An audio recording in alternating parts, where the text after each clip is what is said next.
Ponto de Vista. Apoio Grupo Mendes.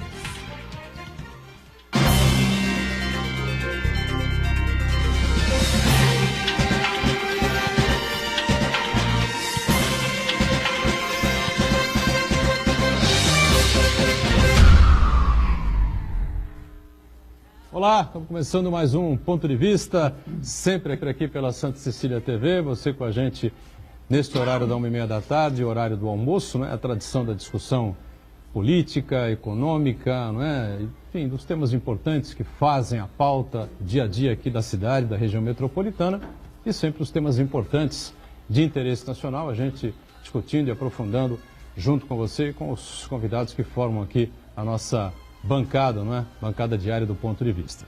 Nossa reprise você confere sempre aqui na Santa Cecília TV, também de segunda a sexta, às 20 horas, né? 8 da noite. Para quem não vê o ao vivo ou perdeu alguma coisa, você acompanha a reprise, não é? E sempre lembrando que a reprise, como começa às 8 da noite, evidentemente que a gente não comenta os assuntos que estão no intermediário, né? O programa termina às 2h30 da tarde, nós temos aí uma sessão que promete, não é?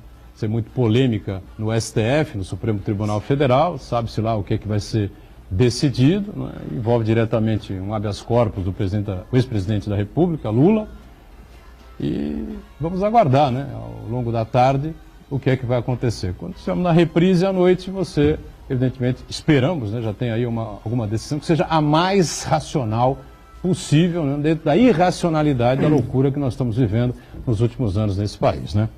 Economia em pauta, não é? Desenvolvimento aqui da nossa cidade, da região metropolitana. O professor Adalto Correia, economista, mais uma vez participa e colabora com a gente aqui no Ponto de Vista. Prazer recebê-lo. Tudo bem, Adalto? Eu que agradeço. Boa tarde a todos. Vamos aí para mais um debate.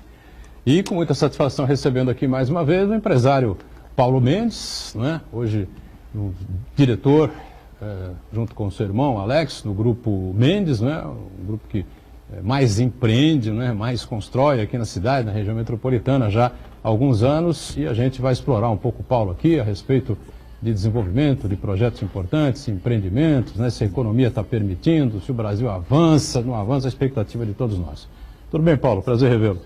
Tudo bem, Maturão? Boa tarde, é um prazer estar aqui novamente com vocês.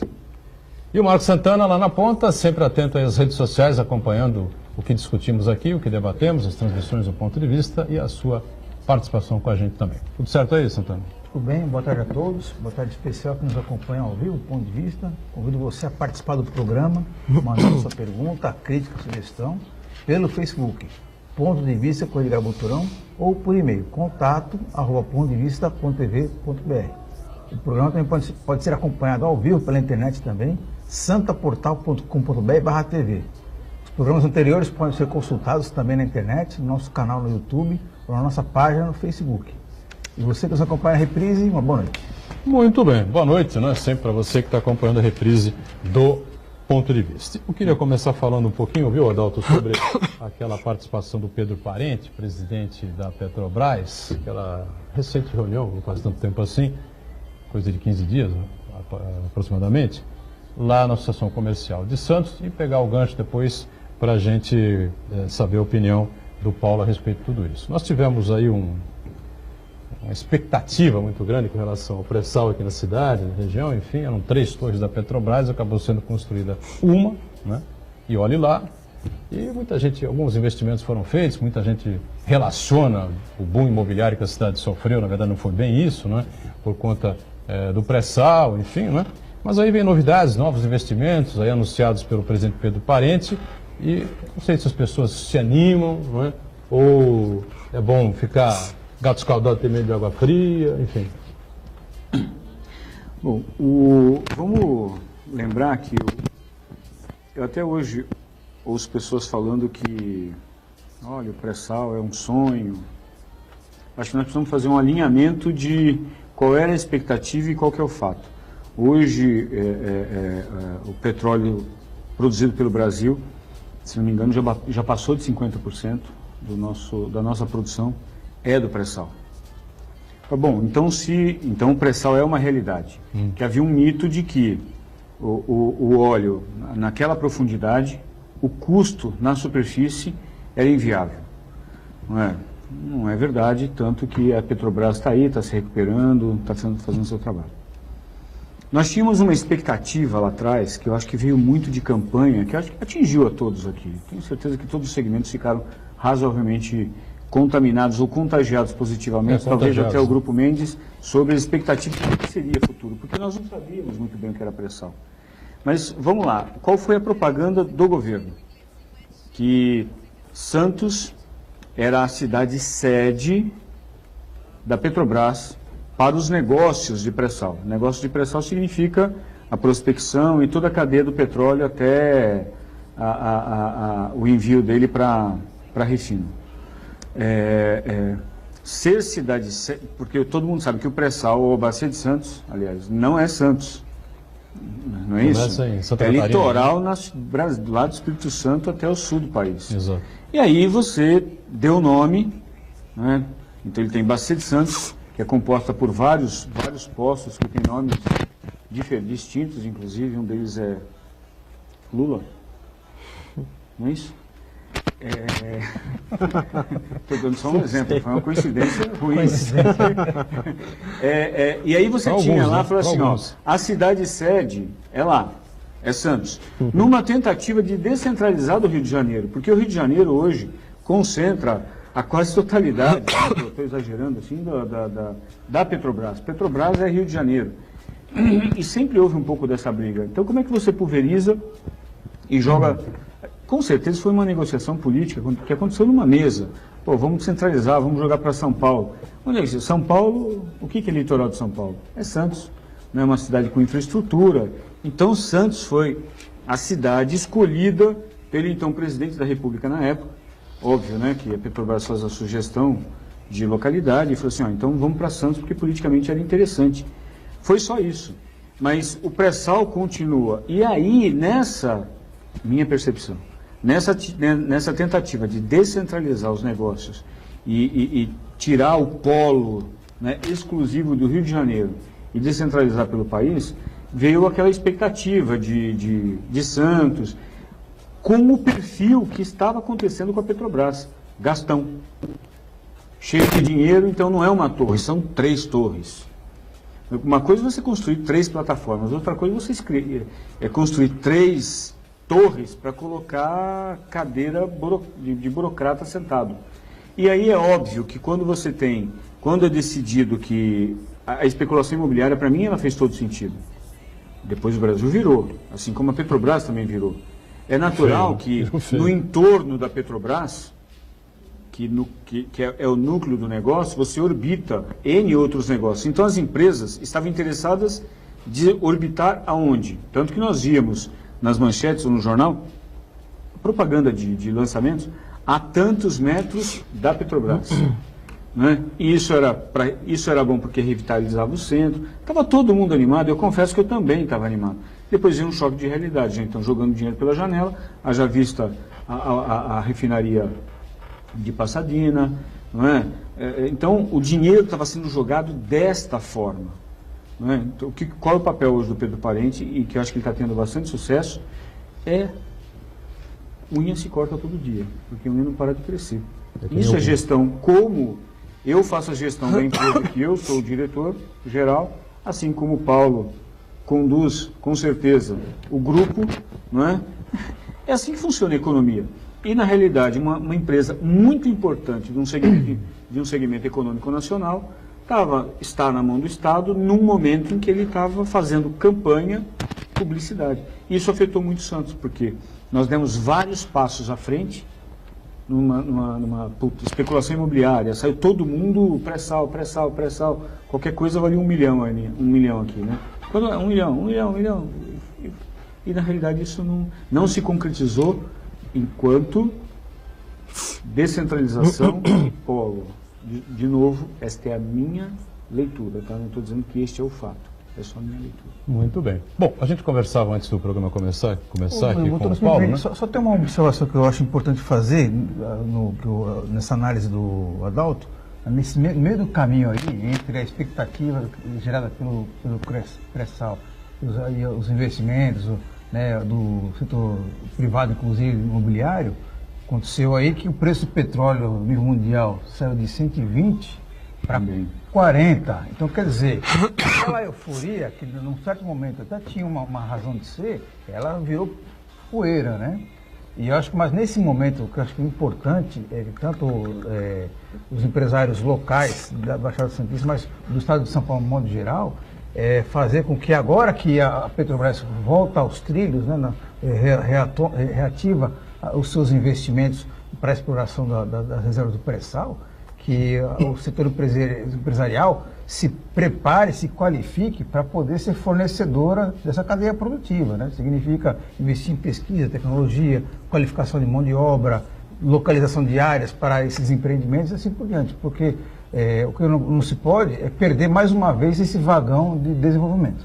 Perfeito. Bom, com relação ao vagão de desenvolvimento, né, o Paulo, a gente conversava antes do programa começar, você lembrava que o boom imobiliário foi uma coisa assim, nacional, né? Não foi uma coisa específica aqui da região. Então não foi especificamente por conta dessa questão do pré-sal que surgiu o boom também aqui na região. Talvez aqui tenha acontecido um pouco acima na medida, uma supervalorização de imóveis e essa coisa toda, né? Agora, você vê alguma semelhança de um momento com o outro? Vê alguma expectativa aí de crescimento imobiliário também por conta desses novos investimentos que a Petrobras deve fazer? Como é que você vê esse cenário todo aqui em relação a Santos e a nossa região? Eu vejo, sim, com relação a essa questão aí da Petrobras, eu vejo que o Brasil passou por um momento de muita euforia, né? Não só o governo, não só a Petrobras, como o Brasil como um todo, né? Eu acho que naquela época, naquele período, a quantidade de empresas que se lançaram na Bolsa, né, foi um número recorde.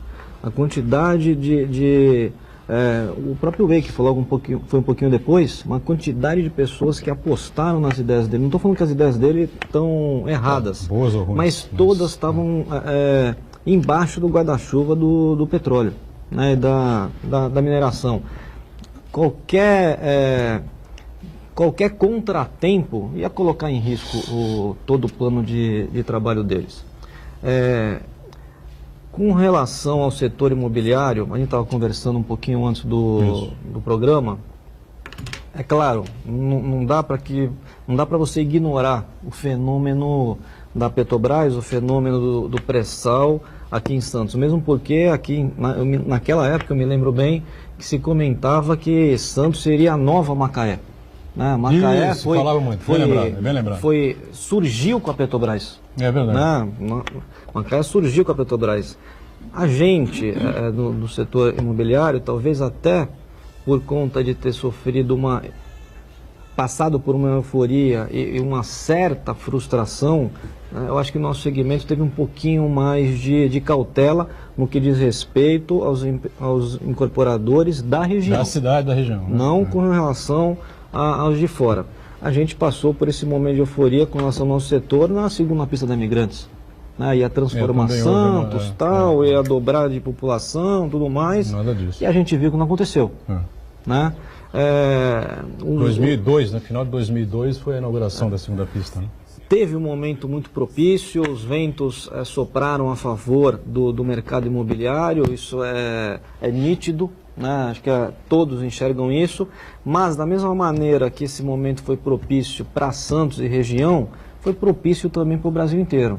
Talvez a Petrobras tenha dado um plus, um pouco a mais, né, por conta de uma expectativa, assim como o Adalto mencionou, que tiveram alguns investimentos que foram lançados e tiveram como propaganda alguns metros da sede da Petrobras, isso alavancou demais a venda de algumas unidades, mas fora os incorporadores de São Paulo, nós sempre mantivemos o pé no chão, a gente nunca cometeu nenhum tipo de loucura, né? E é claro, você tem que aproveitar um momento.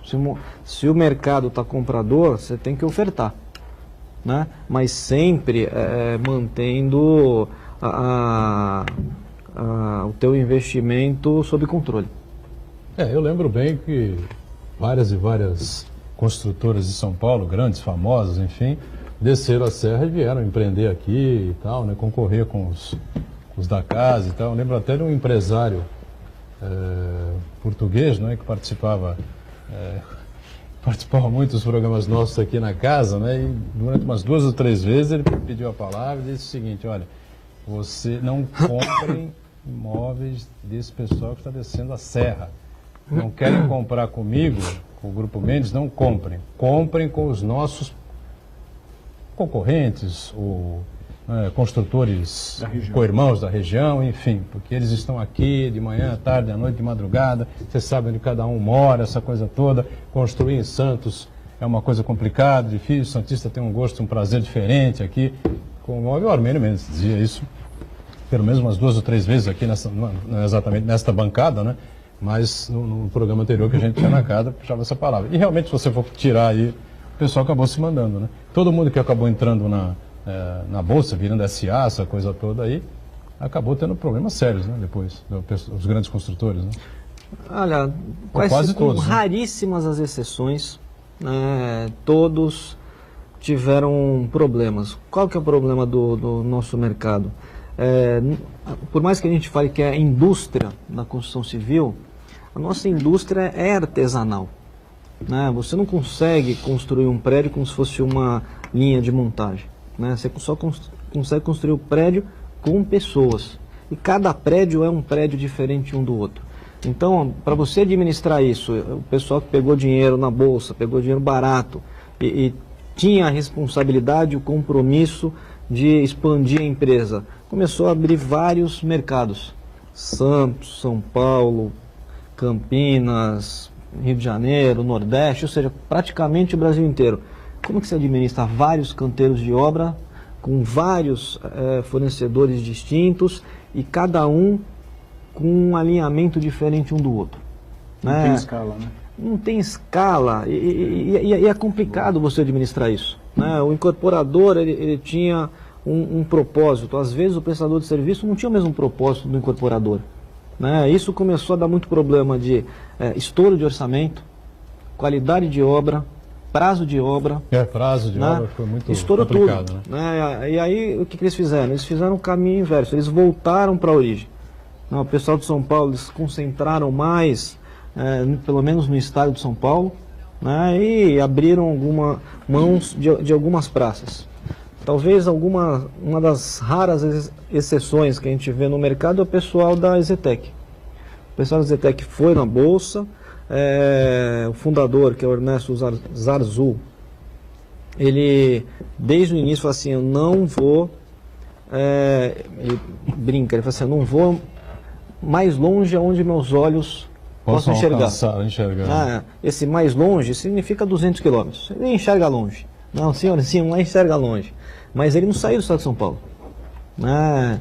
E a história mostra que a margem dele aumenta cada ano em detrimento das outras, que a maioria está com graves problemas e tiveram que se fundir para que não tivessem problema igual teve na Encol.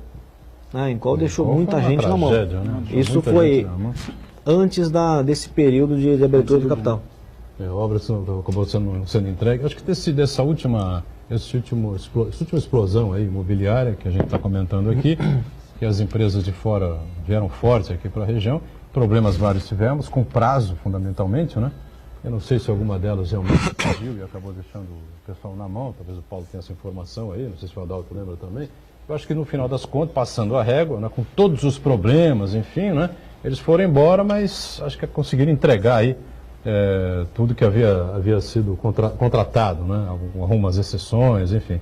Mas o problema dos prazos foi algo assim, era reclamação em cima de reclamação, problema em cima de problema, né? Foi uma situação realmente complicadíssima. Mas e agora, Adalto? Nós estamos vendo aí o ministro da Fazenda querendo ser candidato a presidente da República. Ele fez a lição de casa para poder sair por aí, se filiar a um partido, ou mudar de partido, né? Porque o dele não vai dar legenda para ele, né? Já está definido isso, né? Tem que ir aqui para outro partido, não sei o que ele vai fazer, se é que vai fazer mesmo, mas está se colocando aí, né? Deixa eu só voltar, eu gostei da análise do Paulo, quando ele coloca aqui, a construção civil imobiliária é artesanal, e de fato, né? É uma indústria, mas ela é artesanal porque vai sob medida. Eu acho que o grande erro, acho que foi, quando eles pulverizam, eles saem alavancando também, né? Sim. Saem tomando dinheiro emprestado, né?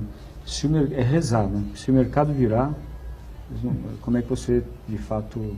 Mas esse pessoal, eles se alavancaram na bolsa, não é alavancar, eles captaram dinheiro barato, né? Eles repartiram o risco com a sociedade. Né? Com a sociedade. Então aí a gente costuma falar o seguinte, desculpa até roubar um pouco da sua fala. Imagina. A gente costuma até falar que quando você investe o seu dinheiro, você é muito mais cauteloso, você tem muito mais responsabilidade, né? E a gente vê que esse pessoal, eu não estou falando do setor imobiliário especificamente, quando capta uma soma muito grande de dinheiro na bolsa, você vê que eles acabam cometendo alguns excessos que antes eles não cometiam, né? Talvez é a ânsia de aumentar o tamanho da empresa, a ânsia de aumentar o faturamento, a pressão para que isso aconteça, isso pode ser uma verdade também, e a abundância de dinheiro que faz com que a pessoa seja menos cautelosa. Também tinha, Paulo, linhas de crédito de bancos públicos muito generosas, né? Também. Reduzia bastante o risco do investidor, né? Muito bem, vamos fazer uma parada rápida. Na volta, então, o Adalto abre falando sobre a expectativa da economia, aí, uma análise sobre a situação atual do país, e vamos ver, né, o que é que o Paulo conta aí de empreendimentos aqui na cidade, né? Já, já.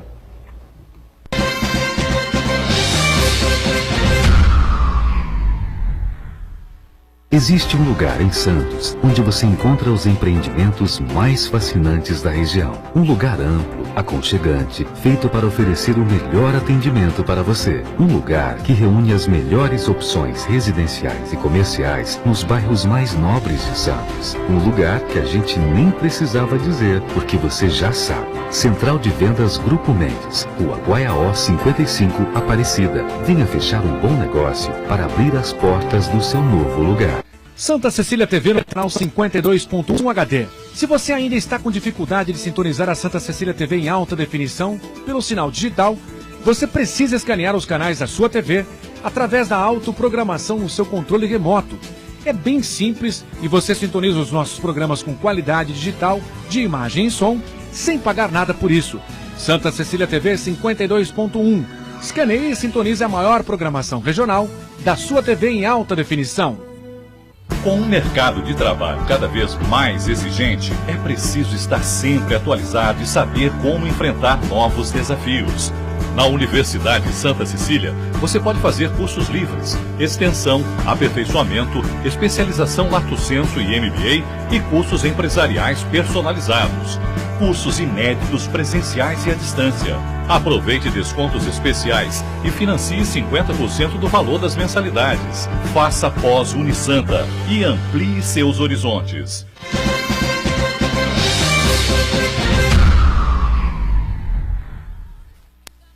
Muito bem, de volta à sequência aqui do nosso ponto de vista. O professor Adalto está aqui à nossa esquerda, economista, não é? E sempre dando aí orientações e análises precisas sobre a economia da cidade, da região e do país. Paulo Mendes, empresário, do Grupo Mendes também conosco.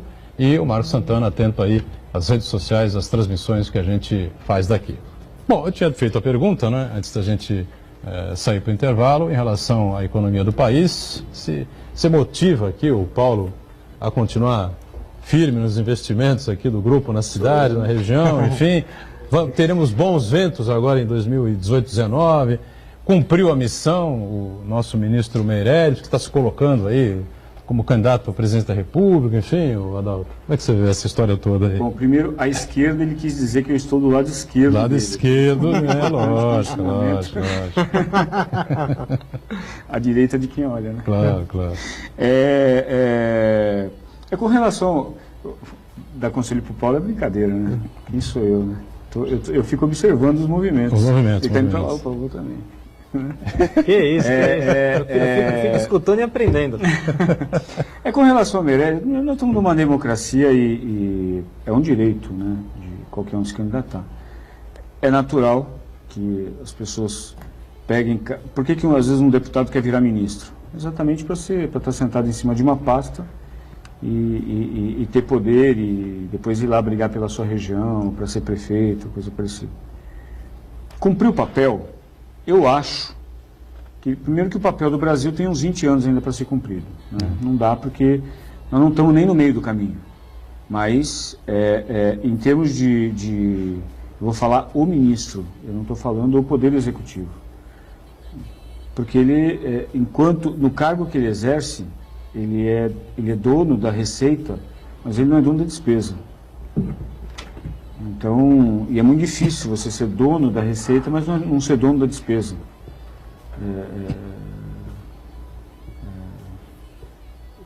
Não é responsável unicamente pelo equilíbrio do país. Eu gosto sempre de um país que tem um Banco Central independente, né? Ele não é presidente do Banco Central, mas só para fazer analogia. Mas foi, né? 8 anos. Já foi. Por que eu gosto do Banco Central independente? Porque ele não responde ao presidente. Então o Banco Central, ele vai definir qual que é o nível de circulação da moeda, a quantidade de dinheiro em circulação, taxa de juros, independentemente das pressões políticas, porque ele não pode ser exonerado pelo presidente da República. Isso é muito importante, porque senão, no Brasil isso não é verdade. Então o que nós vimos os presidentes do Banco Central? Em alguns momentos, em outros não.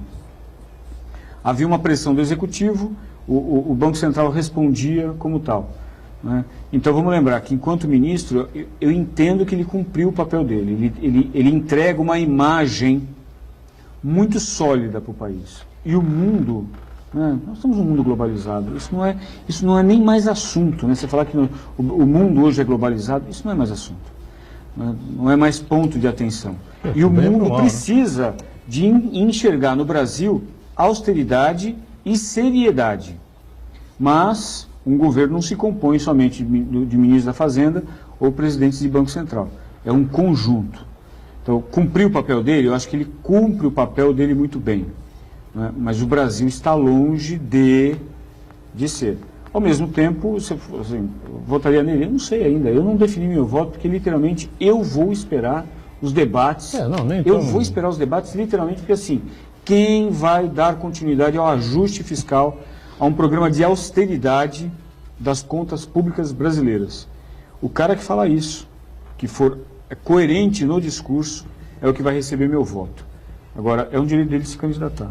Eu queria colocar esse aspecto. Diga, Santana. Isso de o candidato tem que prometer austeridade e tem que se comprometer em cortar privilégios, né? Tanto dos setores específicos do funcionário público, mas também de setores do mercado produtivo, né? Do agronegócio, alguns setores da indústria, que só mantém o seu negócio em pé por conta dos subsídios do governo, financiamentos camaradas, perdão de dívida, isenção fiscal e assim por diante. Então, o candidato que prometer essa austeridade nesse ponto, realmente, ele vai estar falando a verdade. Bom, então, com essas avaliações todas aí, parece que a situação é menos ruim, ou melhorou um pouco, não sei. O é que vê o empresariado de maneira geral, né? Claro que você fala mais pela área da construção civil, embora o grupo tenha aí também outros setores de atividade, entretenimento, essa coisa toda, né? Mas mais na área da construção, e agora vem a hotelaria também mais à frente. O Paulo, em geral, o que o empresário sente? É o momento de começar a tirar os projetos, desengavetar os projetos? Como é que vocês estão vendo isso? A gente vê com bastante otimismo. A gente passou, se eu não me engano, foram 4 anos muito difíceis. Né? Infelizmente, tiveram algumas empresas que não conseguiram passar por esses 4 anos, né, que ficaram no caminho. Uma outra parte também significativa estão ou passaram por recuperações judiciais. Isso tudo mostra o quanto complicado foi essa crise e a dimensão dessa crise. Nesse momento a economia ela andou para trás, não é nem que ela ficou estagnada, ela andou para trás, e agora a gente vê que as coisas estão começando a andar. A gente vê que as pessoas estão começando a levantar, né, a sua cabeça para tentar olhar como está o mercado para fazer investimentos. Nesse sentido, eu vejo de uma forma muito positiva. A economia, além de dados concretos, eu acho que ela também vive de expectativa. Sim, não adianta você estar com uma situação confortável com uma expectativa ruim. Você se resguarda, você se retrai. Então, nesse sentido, eu vejo que a gente está bem. Um dos segmentos que eu vejo que é bastante sensível é o do varejo. E aí a gente tem uma certa familiaridade, até por conta dos shoppings. O varejo aconteceu basicamente o que eu falei. Se você falasse para qualquer lojista, olha, eu tenho uma oportunidade aqui no shopping, eu te dou o ponto gratuitamente e te subsidio o aluguel. Eles não queriam nem escutar essa oferta. No momento, acho que estava mais ou menos no meio da crise, uma coisa que me assustou, e talvez aí eu tenha entendido a real dimensão da crise. Eu estava falando com o diretor de expansão de uma rede grande, uma âncora, né, do shopping, e eu estava conversando com ele sobre um assunto banal, que é a substituição de lâmpada incandescente por LED. É um investimento pífio, Residual. né? Muito pequeno. Eu estava comentando com ele da experiência que a gente tinha tido no shoppings, tanto no Praia Mar como no Brisamar, que a gente conseguiu ter o payback em torno de 12, 14 meses, ou seja, se você não tivesse dinheiro, pegasse no banco, você pagaria o teu investimento com a própria economia. Ele falou: Paulo, eu não tenho dinheiro para comprar uma caneta. Né? Na minha rede, na minha empresa, se cortou todo e qualquer investimento. Eu acho que o momento que caiu a ficha para mim foi aquele.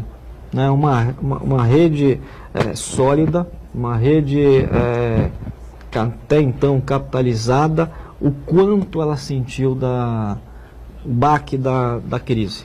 Hoje, queda no faturamento, queda no faturamento, lucratividade, a margem deles não era, com a margem do varejo não é exorbitante, então qualquer oscilação no faturamento impacta na margem e entra no prejuízo. Né? Foi o que aconteceu na maioria das redes. E semana passada, ou retrasada, eu estava conversando com essa mesma pessoa, e ele estava comentando que já estava aberta a expansão, que ele queria abrir outras lojas, inclusive estava pedindo ponto para a gente para que abrisse mais pontos aqui na região. Nesse sentido, eu estou querendo só ilustrar e demonstrar que a expectativa é boa. Na parte imobiliária, eu acho que o crédito manda muito. Né? No varejo, a pessoa, quando se endivida, ela se endivida de curto prazo, né? 12, 24, 36 meses. Na parte imobiliária, o endividamento é longo prazo. Né? Então, ela tem que ter uma certa expectativa com o custo da dívida. Né? Hoje a Selic baixou, acho que 6,50, se não me engano. 6,5, né? 6,5. Hoje, é a mais baixa aí da história? Não? Mais baixa da história. Qual que é o risco? O risco, ela não voltasse o que era, 14 e pouco, 13 e pouco, 14 e pouco, né? Chegou a 14,25 antes da queda, e a expectativa do emprego. Né? Eu acho que o mercado imobiliário ele estava retraído, não tinha lançamentos, né? As pessoas que estão lançando, eu acho que estão tendo uma aceitação boa pela escassez de oferta de lançamentos, mas porque as pessoas estão acreditando mais, estão tendo mais expectativa, e a eleição, a eleição vai mostrar se a economia vai andar talvez mais rápido ou mais devagar. Diga, Santana, participação com a gente. Registrar a participação da Aurelita Chagas, que acompanha o programa com a gente aqui, ela parabeniza todos aqui do programa de hoje. E o Danilo de Grado pergunta para o Paulo: o que deve ser levado em conta para quem está pensando em investir no ramo da construção civil? Olha. Resposta de $1 milhão. Tem muita fé, tá certo. Está querendo um A concorrente. pessoa, eu tô entendendo que ela não é do ramo da construção. Então eu acho que o primeiro ponto que ela tem que fazer é procurar conhecer profundamente o setor. Né? Procurar entender como é que funciona o setor. Né? As dificuldades, o ciclo do setor, o financiamento, né? Os obstáculos que ele vai encontrar pela frente.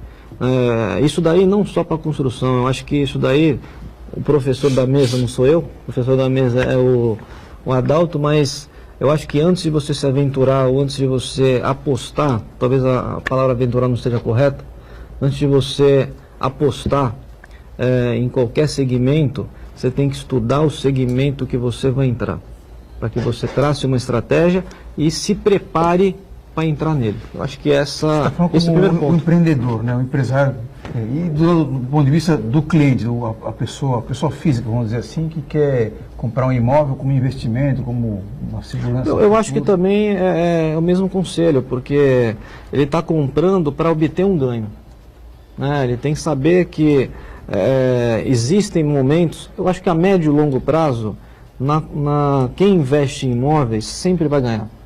Ele tem que ter paciência e tem que ter capacidade de ficar um tempo sem rendimento. Eu estou entendendo que você está comentando com relação à valorização e a manutenção desse imóvel que é a locação.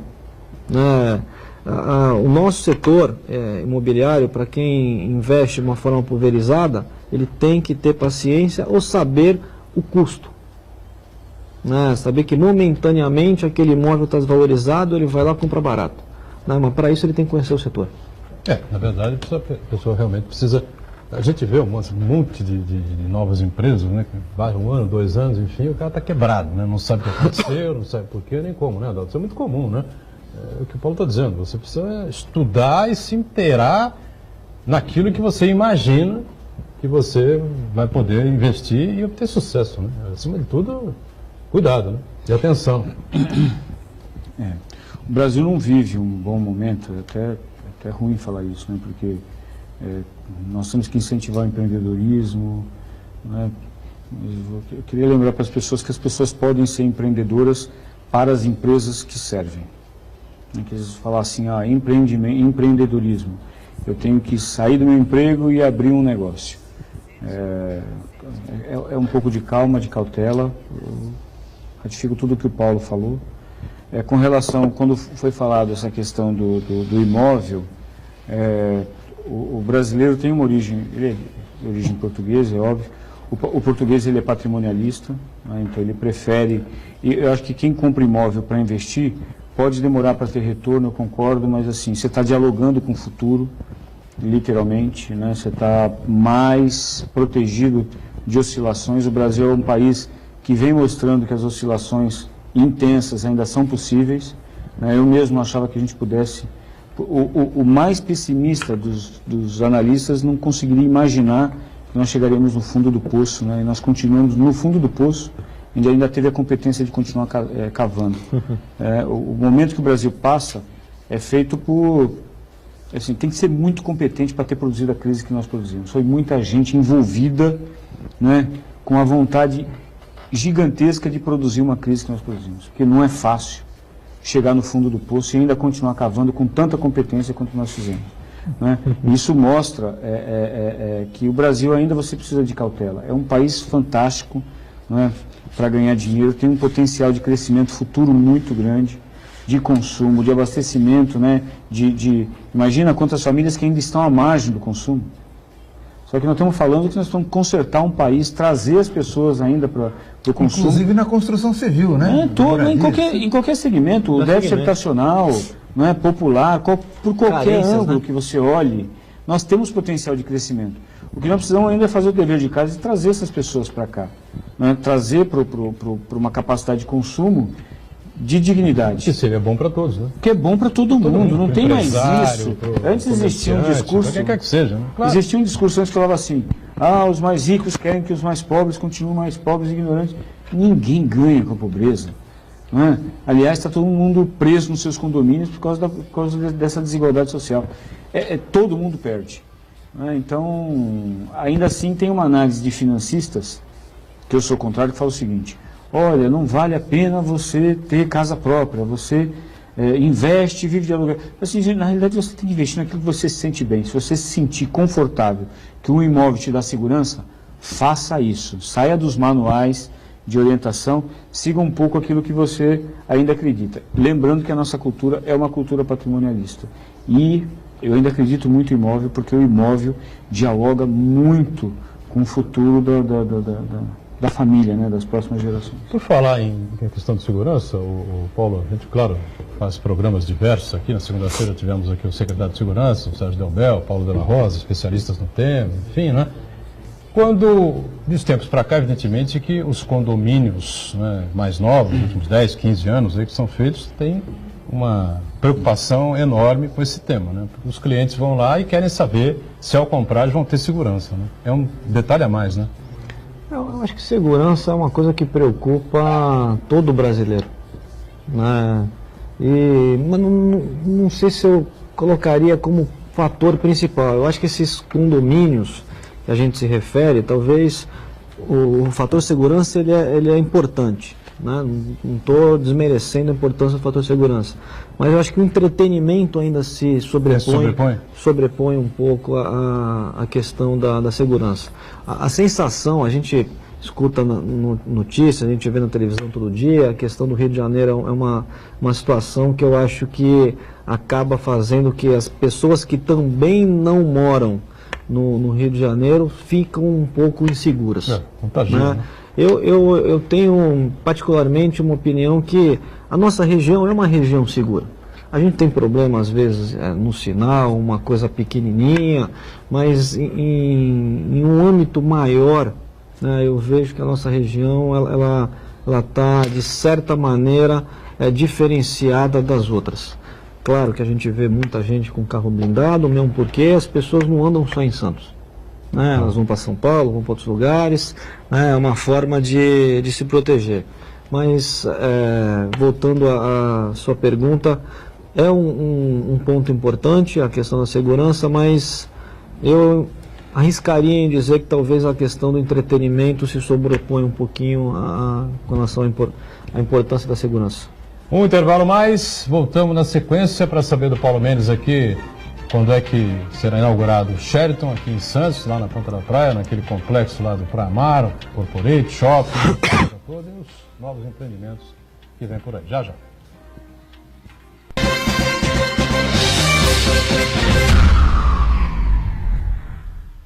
Existe um lugar em Santos onde você encontra os empreendimentos mais fascinantes da região. Um lugar amplo, aconchegante, feito para oferecer o melhor atendimento para você. Um lugar que reúne as melhores opções residenciais e comerciais nos bairros mais nobres de Santos. Um lugar que a gente nem precisava dizer, porque você já sabe. Central de Vendas Grupo Mendes, Rua Guaiaó 55, Aparecida. Venha fechar um bom negócio para abrir as portas do seu novo lugar.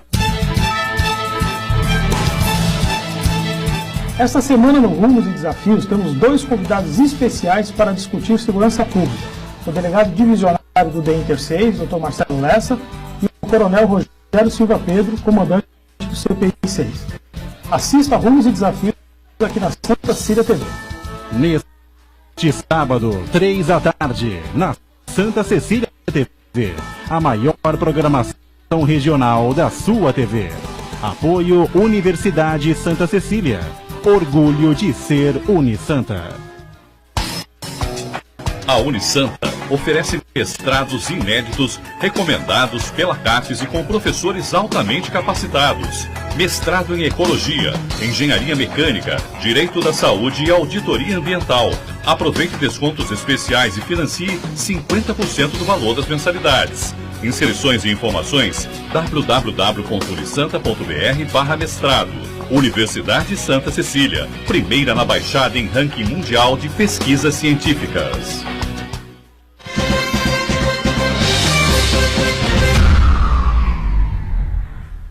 Muito bem, de volta à sequência aqui do Ponto de Vista, não é? Eu deixei pendurado aí já do bloco anterior para isso, a expectativa na cidade da inauguração do Sheraton Hotel, que é um hotel, não sei se 5, 6, 8, não sei quantas estrelas tem o Sheraton internacionalmente, né, mas é um hotel de alto padrão. E, mais uma vez, as pessoas falam, mas quem é que vai? É como lá no shopping Praia Mar, mas quem é que vai frequentar o shopping lá no BNH e tal, não sei o quê. Aí o Armênio fala, não, fica tranquilo que vai. Como é que pode, né, ter um shopping aqui no meio do Gonzaga e tal, não sei o quê, aí saiu o Miramar, né, todo mundo. 5 torres na Ponta da Praia, imagina que vai morar lá, rapaz, tá louco, todo mundo junto lá, tá todo mundo morando lá e morando muito bem, né, um hotel clube, essa maneira nova que foi. E agora vem aí o Sheraton e a pergunta é mesmo, né, quem é que vai, né, frequentar um hotel desse aqui em Santos, enfim, né, agora está você aqui no lugar do seu pai para poder explicar direitinho o que vai acontecer e quando é que ele inaugura. Olha, eu acho que a gente não pode subestimar a capacidade de Santos, né? Isso eu acho que ninguém pode fazer. Antes de responder diretamente essa pergunta, eu quero introduzir um outro ponto que tem a ver com isso, né, de subestimar. A gente está no corporate, que faz parte do mesmo complexo do Sheraton, tem salas destinadas para locação e salas destinadas para venda, né? Nós do Grupo Mendes estamos comercializando tanto para venda como para locação. A gente foi prospectar, né, no mercado, e a gente bateu na porta das grandes empresas, né, que estão sediadas ou têm as suas filiais aqui em Santos, para apresentar o corporate para elas. No primeiro momento, a gente foi no intuito de oferecer para que eles viessem locando, né? E uma dessas empresas, eu acho que eu posso dizer isso porque está assinado, já está feito, e daqui a no máximo 15 dias eles já estão mudando para lá, a gente bateu na porta da CMA, né, a segunda maior armadora do mundo. Eles estão ainda no Parque Ana Costa, eles estão em 2 andares. A gente conseguiu convencê-los a visitar o corporate e eles se interessaram e a gente começou uma tratativa. Quem cuida dessa área junto à CMA é o pessoal da Matriz, que é na França. Eles pediram para o pessoal da Matriz virem validar, né, o ponto para que a gente pudesse prosseguir a negociação. A negociação, como eu disse, a gente começou falando de locação e a gente finalizou falando de venda. Eles compraram um andar inteiro e alugaram mais meio andar. Hoje eles estão com 3.000 metros lá no corporate. E o tamanho talvez não importe tanto para aquilo que eu quero dizer. O ponto importante é a CMA, o único imóvel que ela tem na América do Sul de propriedade dela está em Santos. É o do corporate. É o do corporate, né? Isso é um motivo de muito orgulho para nós do Grupo Mendes, do corporate, mas principalmente para a cidade, né? Por algum motivo, ela, claro, pela questão do porto, pela importância do porto, mas é o único imóvel que eles têm na América do Sul inteira e uma empresa desse tamanho. Então, quantos andares são no corporate? 25 andares de salas. Agora você só tem 24. Agora, não, a gente tem menos, né? Tem outros andares que já foram ocupados. Mas o que eu quero dizer é que o potencial de Santos existe, a gente tem que continuar acreditando. É claro que a gente não pode acreditar de uma forma irresponsável, mas tem muitas empresas de porte, né, de abrangência internacional que estão de alguma forma aqui e é claro, se a gente estivesse se referindo ao turismo de lazer, esse efetivamente talvez a gente patine um pouquinho mais, mas a gente sabe que o turismo aqui em Santos predominantemente é o de negócio, né? Então nesse sentido é que eu quis ilustrar para mostrar que Santos tem potencial. É importante que a gente não sabia, né? E mostra realmente esse lado aí, né? Ninguém constrói um corporate esperando que, né, as pessoas passem por lá, olhem e falem, olha que bonito, né? Vamos ver se tem um para mim aí e tal. Não é assim que a coisa funciona. Tem para todo mundo. Tem para todo mundo, para todo gosto, é verdade. Assim. Lembrando sempre, o Grupo Mendes, né, o Adalto e Santana, ao destaque em relação aos outros construtores da cidade, não é porque se gostava do Armênio, do Paulo, do Alex, enfim, não é nada disso. É porque quem constrói 5 torres na ponta da praia e entrega de uma vez só, quem constrói um centro de convenções do tamanho, né, e do porte, né, e da capacidade do Mendes Convention, quem faz aí 3 shoppings, né, na Baixada Santista, enfim, é um construtor, é uma empresa, um grupo diferente, né? Por isso que tem esse espaço todo que a gente, felizmente, consegue trazê-los aqui, e já era assim com o Armênio, né? Agora com o Paulo, com o Alex também, né? E o Sheraton? O que é importante destacar dessa filosofia da empresa, né, que começou com o Armênio Mendes, é a visão estratégica que tem do segmento de construção civil para a cidade como um todo, como desenvolvimento. Por exemplo, eu posso citar o centro de convenções não é um empreendimento qualquer, é um empreendimento que ele fomenta novos negócios, né? Ele fomenta a geração de vários empregos, então é fundamental destacar esse aspecto, não é só apenas construir unidades habitacionais, então, ele qualifica ainda mais a atividade econômica da cidade. Esse é o grande diferencial em relação a outros construtores, é o que eu estou tentando dizer aqui, né? Ninguém tem preferência pelo Paulo, pelo Alex, Coutinho, pelo Armênio, não é isso, entendeu? Ele se transformou nessa figura, transformou o grupo, não é, junto com os filhos, nesse grupo diferente de empreendimentos diversos, não é, e que trazem, né, desenvolvimento e geração de emprego, renda e essa coisa toda para a cidade. Bom, e o Sheraton vem aí, né, o Paulo? A previsão, a gente vai entregar o Sheraton daqui a um mês e meio, né? Para o Sheraton, a gente vai entregar o prédio para o Sheraton, eles vão receber, vão fazer as auditorias que tem inúmeras, né, cheques, né, que eles têm que passar, aí vão fazer a contratação dos colaboradores, treinamento e posteriormente eles vão inaugurar para o público o hotel. A previsão, né, se tudo der certo, é que a inauguração seja no dia 2 de agosto. Né? 2 de agosto é o dia do aniversário do meu pai. 2 de agosto? 2 de agosto. Ah, sim, aniversário de nascimento do Armênio faria 74 agora. 74. Não foi cedo demais, infelizmente, não. Mas faz parte, né? A vida é essa, a vida é assim. Acho que ele cumpriu bem a missão e agora fica o grupo aí com o Alex e com o Paulo Mendes. Diga, Adalto, vai passar uma noite lá, hein? Com certeza. Sou eu. Está deixando um legado, né? Isso que é bacana. Quando o Marcos estava falando do Centro de Convenções, o Centro de Convenções coloca Santos no roteiro das grandes feiras. Isso então, deve ter um leque de opções do Brasil inteiro para as feiras e isso colocou Santos nesse roteiro, que é muito importante. Vem agora, no começo da primeira semana de abril, o Congresso Paulista dos Municípios, que será realizado no Mendes Convention, né, Paulo? Exatamente. Então, graças ao Mendes Convention, né, nós teremos esse evento importantíssimo, né, a eterna luta lá da mudança da pirâmide, né, o Marcos Santana, do Pacto Federativo, né? Eles lutam pelo Pacto Federativo para que os municípios não repassem tantos impostos à União e aos estados, que os estados também não doem tanto para a União, que fique mais dinheiro nos municípios, enfim.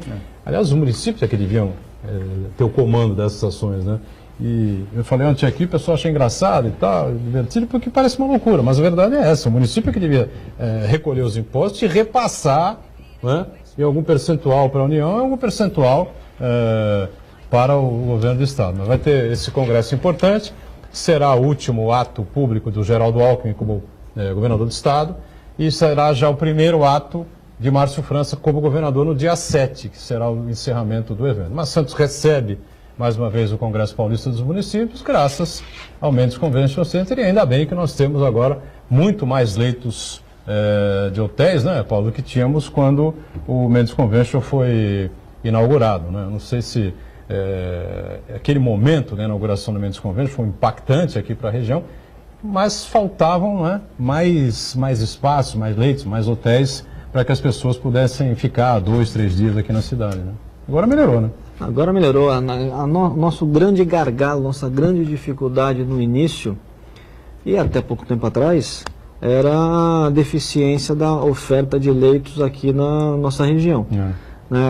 O nosso desafio sempre foi, como o Adalto estava comentando, sempre foi batalhar, sempre foi conquistar alguns eventos aqui para Santos, para fomentar a nossa região. Só que quando a gente conseguia os grandes eventos, na hora que a gente ia espalhar ele na cidade, porque obviamente um hotel só não tinha capacidade de receber o número de frequentadores, a gente via que os hotéis não tinham capacidade de receber esse evento, consequentemente a gente perdia. Isso aconteceu inúmeras vezes. Hoje, graças a Deus, a gente não tem essa dificuldade. Hoje a dificuldade, eu acho que a dificuldade às vezes te dá um tempero a mais, né? Isso a gente não pode reclamar que nós somos privilegiados, né, na região, a dificuldade é a situação do país. Né? Hoje a gente tem excesso de oferta de leitos, só que a gente tem retração, né, com relação a esse mercado de eventos que, como eu disse agora há pouco, as empresas estão ainda não aceleraram como deveriam ter acelerado, né? Mas a expectativa é boa. Eu acho que isso vai acabar sendo retomado, né? O Adalto, um pouquinho mais à frente, enfim, né? Logo. Eu queria fazer uma análise com relação à infraestrutura, porque assim, críticas que... Aliás, quero lembrar um fato. Nós somos uma empresa que tem unidades espalhadas pelo Brasil, né? Já aconteceu, e eu acho que foi com o seu irmão, com o Alex, que não tinha vaga. Eu liguei, não deve ter sido, eu acho que foi para o Alex. Foi para o Alex. Foi para o Alex. Alex, me ajuda. Eu preciso hospedar. Olha que situação, você ligar, né, para um diretor de um grupo e para conseguir uma vaga. Né, e eu precisava hospedar aquela pessoa e... Não tinha vaga? Não tinha vaga, e aí o Alex me arrumou uma vaga, já te ligo. Aí pegou e me conseguiu uma... Tem muitos anos isso, né? Não dá para você crescer dessa forma. Saudade dessa época, viu? Saudade dessa época. Ela volta. Não, mas a oferta vai criando a demanda. O Brasil não é isso, o Brasil vai voltar a crescer. Mas quando falavam lá atrás, você mesmo falou, que absurdo, tanto shopping, ou tanto hotel, ou tanto isso, tantas torres. É muito melhor a infraestrutura estar preparada para o crescimento. Sim, claro. Do que um deserto de absolutamente nada ou cheio de nada, para quando vem uma curva de crescimento você faz assim, e agora? Então o Santos ele está se preparando para isso. Assim quando falava, quantos apartamentos, eu falei assim, gente, lá na frente a economia resolve isso, literalmente. Algumas empresas não sobrevivem. A economia não leva desaforo para casa e quando você está em crise é muito mais difícil tocar.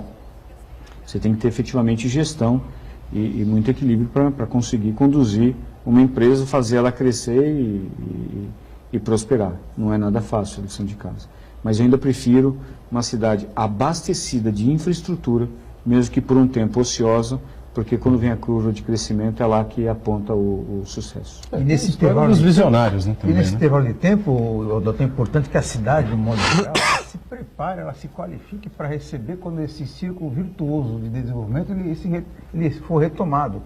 Na qualificação das pessoas, dos profissionais que atendem nos restaurantes, no comércio, até mesmo preparar o espírito da população para ser receptiva, né? Porque infelizmente uma parte significativa dos santistas é um pouco arredia ainda a visitantes, a turistas, uma parte das pessoas ainda vê com o nariz torto a pessoa que é de fora, porque vai encher a padaria dela, vai aumentar a fila do pão, então esse tipo de mentalidade precisa também vai fazer ele faturar mais, né? Vai fazer ele faturar mais. Agora, com relação a isso é interessante esse aspecto também, porque evidentemente o Sheraton vai gerar aí um número de contratações, né, de postos de trabalho importante, enfim, né, camareira, recepcionista, garçom, não sei se assessorista vai ter, acho que não, né? Não. Elevador não tem mais, né? Não tem mais isso, né? Não. O cara vai lá, toca o botãozinho, ou passa o cartãozinho, aquela coisa toda. Infelizmente é mais uma profissão que se vai, né? De assessorista, mas é assim mesmo, né? Você sente aí a facilidade em contratação dessa pessoa, pessoal treinado já, enfim, ou vocês é que vão oferecer um treinamento para montar a equipe? Não, a administração do hotel está toda integralmente por conta do Sheraton. São eles que vão fazer a gente não vai fazer a triagem, a gente não vai fazer a gestão do hotel. Nós somos os proprietários do hotel, nós contratamos a Sheraton para administrar. Mas a gente já passou por isso, né? Quando a gente reinaugurou o Parque Balneário, Parque Balneário funciona assim? Não, Parque Balneário a administração é nossa, não é uma bandeira. Parque Balneário, a marca é nossa. E quando nós lançamos o Mendes Plaza, Mendes Panorama, que hoje está na mão do meu tio, mas como você falou que foram 3 shoppings, o primeiro foi o Miramar, né? Foi o Miramar. É claro, tem uma certa dificuldade no primeiro momento de você conseguir montar uma equipe, mas eu vejo que de forma geral o Santista não é uma mão de obra difícil de ser administrada e de você encontrar bons profissionais. No momento que a gente passou há um tempo atrás, que era um momento que o mercado estava muito forte, o setor de serviço ele tende a ter um pouco mais de dificuldade, né? Porque o setor de serviço ele tende a pagar um pouco menos do que outros setores. O setor que mais tinha valorizado a sua mão de obra era da construção civil, pela escassez de oferta de mão de obra, né? Mas hoje eu acho que está equilibrado e eu tenho certeza que a Sheraton não vai encontrar grandes dificuldades. Muito bom. Paulo Mendes, obrigado pela presença mais uma vez aqui com a gente. Volte sempre aí para falar de economia, de investimentos, de empreendimentos aqui na cidade, que isso é muito importante para nós, viu? Valeu, obrigado. Obrigado a você, é sempre um prazer aqui estar com vocês. O Adalto sempre participando conosco, né? E o Marcos Santana sempre atento aí às redes sociais e a gente juntos, de segunda a sexta, 1h30 da tarde, você confere a gente ao vivo e a nossa reprise aqui na Santa Cecília TV às 8 da noite. Valeu, gente, obrigado, tchau.